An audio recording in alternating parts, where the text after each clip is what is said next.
ابو سفیان رضی اللہ تعالیٰ عنہ نے کیا ہے۔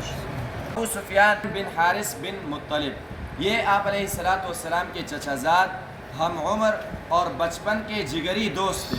ہمیشہ آپ علیہ السلام کے ساتھ رہا کرتے تھے اور آپ علیہ السلام کی ان کے ساتھ گہری دوستی تھی۔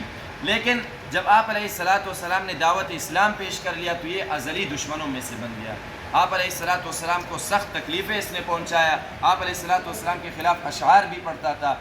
اسی دن وہ بھی آ گیا، اپنے چھوٹے بیٹے کو لے کر مسلمانوں کے لشکر میں آ گیا آپ علیہ السلام سے معافی مانگنے کے لیے۔ آپ علیہ السلام نے فرمایا تمہارے لیے آج کے دن معافی نہیں ہے۔ کئی لوگوں سے سفارش کروایا، حضرت ام سلمہ رضی اللہ تعالیٰ عنہا سے بھی سفارش کروایا، لیکن آپ علیہ السلام نے فرمایا اس نے مجھے اتنی تکلیفیں دی ہے کہ آج میں معاف نہیں کر سکتا ہوں۔